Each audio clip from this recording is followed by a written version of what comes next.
जय हिंद साथियों।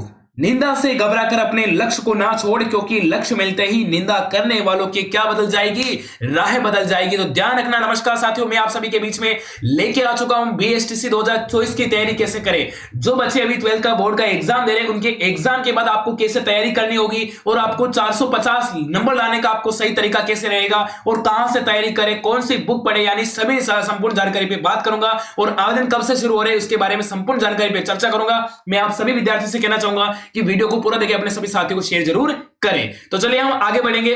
आगे मैं आपको बताना चाहूंगा, यदि आप भी कर रहे हो बीएसटीसी या पीटीटी 2024 की तैयारी, तो मैं आपके लिए लेके आ रहा हूं। यहां पे देख लीजिए, यहां पे बिल्कुल बेस प्रारंभ कर लिया, बिल्कुल यहां पे लिए आपके लिए फ्री रहने वाला है। तो सर जी, ये बेस कब से प्रारंभ हो गया? ये आपके 18 मार्च 2024 से प्रारंभ कर लिया है, जिसमें आपको हर सब्जेक्ट की क्लासें मिलेगी, क्लास नोट्स मिलेगा, पीडीएफ मिलेगा, संपूर्ण सिलेबस मिलेगा। यानी उसके लिए क्या करना होगा? उसके लिए भाई 9057925604 पे व्हाट्सएप पे मैसेज करना और आपको बीएसटीसी और पीटीटी 2024 का ग्रुप ज्वाइन कर लेना। सारा का सारा कंटेंट आपको यहाँ पे बिल्कुल फ्री मिलने वाला है। तो चलो हम आगे बात कर लेते हैं। आगे किस प्रकार से बात करेंगे कि आपके आवेदन कब शुरू होंगे, आपकी परीक्षा कब होगी, कौन सी बुक पढ़ें और तैयारी कहां से करें। यह बड़ा सवाल होता है कि सर जी हम तैयारी करें तो कहां से करें और कौन सी मार्केट से कौन सी बुक लेके आए ताकि हमारा सिलेक्शन हो जाएगा। देखो, मार्केट में बहुत सारी बुकें मिलेगी, पर आपको कौन सी बुक लानी है, जो एनसीईआरटी की कौन सी लानी है और रीजनिंग कौन सी लानी है, शिक्षण अभिरुचि कौन सी लानी है, यानी इसके ऊपर बात करेंगे। तो सबसे पहले हम बात कर लेते हैं कि सर जी आपके आवेदन कब शुरू होंगे।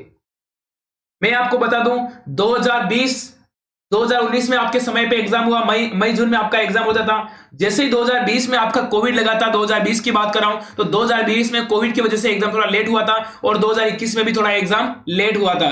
परंतु 2000 सर जी यहां पे 22 में एग्जाम समय पे करवा दिया, अक्टूबर में करवा दिया।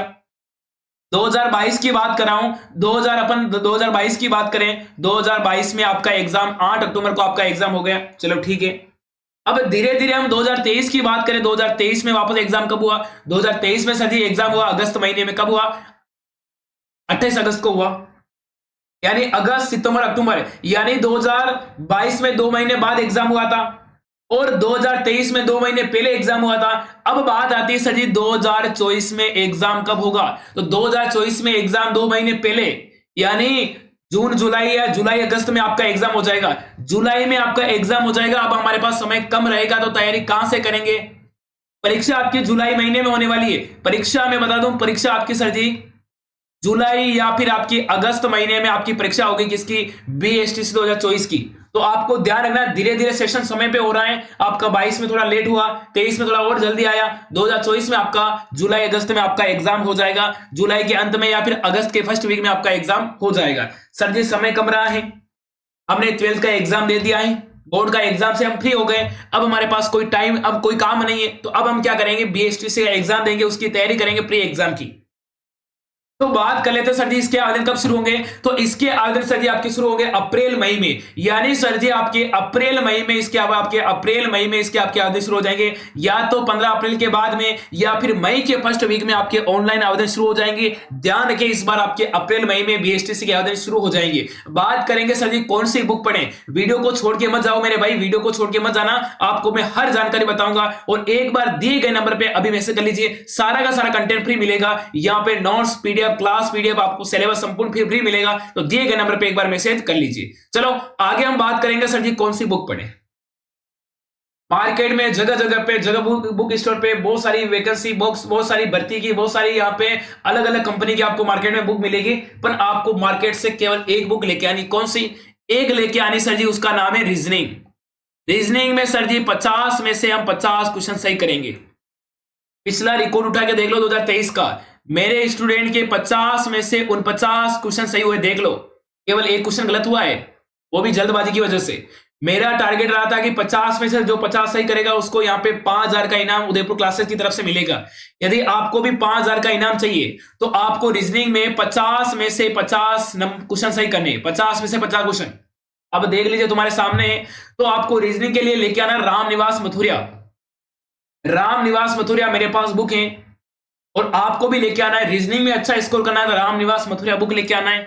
एक बार यदि आपने रामनिवास मथुरिया बुक को पढ़ लिया ना, तो आपका रीजनिंग का कोई सा भी कॉन्सेप्ट आपका यहाँ पे डाउट नहीं रहेगा और सारे के सारे आपके अच्छे क्लियर हो जाएंगे। साथ में बात कर रहा हूं कि रीजनिंग आप एक बार रामनिवास मथुरा लेके आ जाते हो ना, चाहे आप राजस्थान पुलिस की तैयारी करोगे उसमें रीजनिंग आएगा, पटवारी की करोगे उसमें आएगा, एसआई की करोगे उसमें रीजनिंग आएगा, ग्राम सेवक की करोगे उसमें रीजनिंग आएगा, सीईटी की तैयारी करोगे उसमें रीजनिंग आएगा। तो रीजनिंग की बार बार नई नई बुकें लाने की आवश्यकता नहीं है। देखो अपना मारवाड़ी में मेवाड़ी में एक छोटा सा उदाहरण है कि माना कि मैं आपको पढ़ा रहा हूं, आपके विद्यालय में कोई टीचर है और वो टीचर आपको हिंदी भी पढ़ा रहा है, इंग्लिश भी पढ़ा रहा है, जीके भी पढ़ा रहा है, साइंस भी पढ़ा रहा है, सब कुछ पढ़ा रहा है, तो वो आपको अच्छा नहीं पढ़ा पाएगा। समझ गए ना मेरी बात? उसी प्रकार वही फॉर्मूला मैं बता रहा हूं कि आप बड़ी गाइड लेके आते हो, तो बीएसटीसी में 400 पेज की 500 पेज की एक गाइड लेके आते हो, उसमें हिंदी का भी कंटेंट डाल रखा है, ना जीके का भी डाल रखा है, ना शिक्षण अभिरुचि डाल रखी है, ना इंग्लिश भी डाल रखी है, ना मैथ भी डाल रखी है, ना रीजनिंग ने सब कुछ डाल रखी है। तो जो बुक बनाते हैं ना वो क्या करते हैं, थोड़ा थोड़ा कंटेंट डाल के उस बुक को पूरी करते हैं, क्योंकि उनको मार्केटिंग करनी है, उनको बुक को बेचनी है। ज्यादा पेज भी नहीं होने चाहिए, ज्यादा कंटेंट भी नहीं होने चाहिए, थोड़ा थोड़ा कंटेंट करके वो सिलेबस करवाते हैं। परंतु यदि आप किसी पर्टिकुलर एक सब्जेक्ट की अपन एक बुक लेके आते हैं ना, उससे अपने कितना फायदा होता है आपको पता है? बहुत कुछ फायदा होता है। माना कि मैं आपको रीजनिंग पढ़ा रहा हूं, तो रीजनिंग में आपको मैं रीजनिंग का धुरंधर कह जाऊंगा, रीजनिंग में आपका बादशाह बना दूंगा, आपको रीजनिंग का एक नंबर नहीं कटने दूंगा। यदि रीजनिंग वाली क्लास आपने मेरी नहीं देखी ना, एक बार चैनल पर जाके देख लेना, रीजनिंग में आपका नंबर नहीं कटने दूंगा। उसी प्रकार वो का वही फॉर्मूला काम करता है, किसमें करता है, यदि हम भी क्या करते हैं, एक एक सब्जेक्ट की अलग अलग बुक लेके आते हैं ना, तो हमारा अच्छा स्कोर बनेगा। और ये रीजनिंग की एक बार आप बुक लेके आ गए ना, आप कोई सी भी भर्ती के एग्जाम की तैयारी करो, कोई सा भी कंपटीशन एग्जाम की तैयारी करो, रीजनिंग की आपको नई बुक लाने की आवश्यकता नहीं होगी। तो ये बुक मिल जाएगी मार्केट में आपको 180 से 200 रुपए मिल जाएगी, मार्केट में 180 से 200 रुपए मिल जाएगी। इतना तो खर्चा आपको करना पड़ेगा, इस बुक से मेरा कोई संबंध नहीं है। ऐसा नहीं कि बुक बिछवा रहा हूं मुझे कोई कमीशन मिलेगा, नहीं, आपको चाहो तो लेना। बाकी मैं इस बुक के बारे में बता रहा हूं कि ये बुक अच्छी है, क्योंकि इस बुक को मैंने अध्ययन किया है और बच्चों को मैंने कम से कम 3 साल से बच्चों को इस बुक के माध्यम से मैं बच्चों को पढ़ा रहा हूं। तो बुक मुझे अच्छी लगी, कोई भी यहाँ पे त्रुटि देखने को नहीं मिलेगी, बुक अच्छी है, तो यहाँ पे इसको परचेज कर लेना, मार्केट से लेके आना। रामनिवास मुद्रिया आपके हर वैकेंसी में, हर भर्ती में काम आएगी। ठीक है, अब बात करेंगे सर जी हिंदी में क्या करें और नेक्स्ट बुक कौन सी लाए। आपकी कक्षा 9 से मेरे भाई 12 तक जो चलती है एनसीईआरटी की हिंदी व्याकरण रचना बोध, शायद अभी विद्यालय में बंद हो गई, सरकारी विद्यालय में मिलेगी, प्राइवेट विद्यालय में मिलेगी नहीं मिलेगी, अपनी सरकारी विद्यालय में आपको ये बुक मिल जाएगी। और पुराना बुक स्टोर में जाना, वहां पे मिल जाएगी।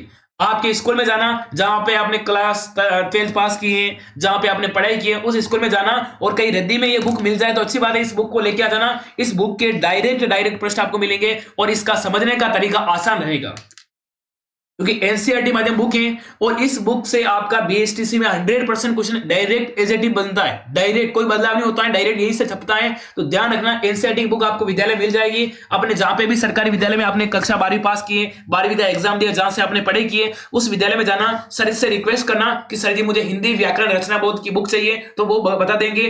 कहीं बुक स्टोर में पढ़ा होगा, कहीं रद्दी में पड़ी होगी, तो आपको ढूंढ के आपको दे देंगे, कोई पैसा भी लगेगा, कुछ नहीं, फ्री मिल जाएगा। यदि फिर भी नहीं मिलती है तो मार्केट में जाना, मार्केट में आपको नई बुक मिल जाएगी और इस बुक की लगभग प्राइस होगी 40 रुपए, एक बुक की लगभग 40-50 रुपए प्राइस होगी, तो मार्केट से भी ला सकते हो। ठीक है ना, चलिए ये बात हो गई यहां तक। और अब इसके अलावा कोई भी आपको गाइड नहीं लानी है। जो बड़ी बड़ी गाइड लेके आते हैं, लक्ष्य की इतनी बड़ी गाइड, अभी की इतनी बड़ी गाइड, जिला दर्शन की ये लेके आए, ये लेके आए, तो कुल मिला के आपको कंफ्यूज करने वाला सब्जेक्ट है। कंफ्यूज आपको नहीं होना है।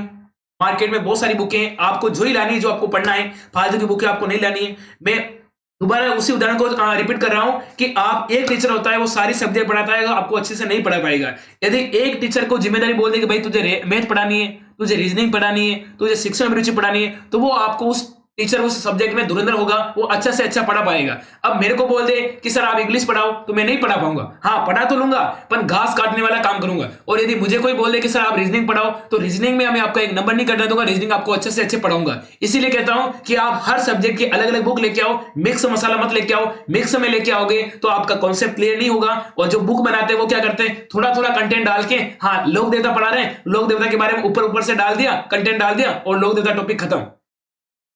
प्रमुख मेले पढ़ा दिया, प्रमुख मेले से थोड़ा सा टॉपिक डाल दिया उस बुक में और प्रमुख मेले खत्म। ऐसे करके वो क्या करते हैं, वो गाइड तैयार करते हैं। आपको इससे नहीं लानी है, आपको अलग अलग सब्जेक्ट की अलग अलग बुक लेके आनी है, ताकि आपका अच्छा रिवीजन होगा और आपका 100% आपका यहाँ पे सिलेक्शन होगा। अब बात करेंगे तैयारी कहां से करें, 450 नंबर लाने का तैयारी कहां से करें। देखो भाई, सुबह रोजाना चलती है हमारी क्लास, हमारे इसी चैनल पे रोजाना सुबह चलती है 8 बजे, सुबह चलती है 8 बजे कला संस्कृति की।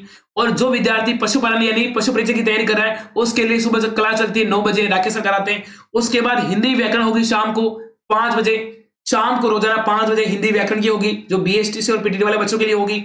अब बात करें शिक्षण अभिरुचि, तो वो होगी शाम को रोजाना 6 बजे, शाम को मेरे भाई रोजाना 6 बजे। और राजस्थान जीके की क्लास होगी शाम को 8 बजे, शाम को 8 बजे राजस्थान जीके होगी। और मिक्स मसाला जिसमें आपको हिंदी भी मिलेगी, जिसमें आपको इंग्लिश मिलेगी, शिक्षण अभिरुचि मिलेगा, यहाँ पे रीजनिंग मिलेगा, सब कुछ मिलेगा। और ये मिलेगा शाम को 9 बजे। ये हमारी क्लासों का टाइम टेबल है, एक बार इसका स्क्रीनशॉट ले लीजिए। इन टाइम अपनी क्लास होने वाली है। तो ये आपने ले लिया है। मार्केट से कोई बुक मत लाना, केवल आपको रीजनिंग की रामनिवास मुद्रिया बुक लेके आना और एक अपनी एनसीईआरटी की रचना बोध वाली हिंदी के लेके आना, ठीक है ना। हाँ, अब एक बार इस नंबर पे मैसेज कर देना। अब बात करेंगे सर जी आपके आवेदन कब शुरू होंगे, तो आवेदन के बारे में हमने बात कर लिया। आपके आवेदन कब शुरू होंगे भाई, आपके आवेदन शुरू होने वाले कब से, यानी सर जी अप्रैल मई में, अप्रैल के यानी सेकंड वीक में या फिर मई के फर्स्ट वीक में आपका यहाँ पे ऑनलाइन एग्जाम फॉर्म आपके शुरू हो जाएंगे। आपके पास समय कम बचेगा, तो तैयारी में अभी से लग जाइए। और ये आपको मेरा वीडियो कैसा लगा प्यारा सा कमेंट कर लीजिए। मिलूंगा अगली वाली क्लास में, तब तक के लिए जय हिंद, जय भारत, नमस्कार, खमा गणी।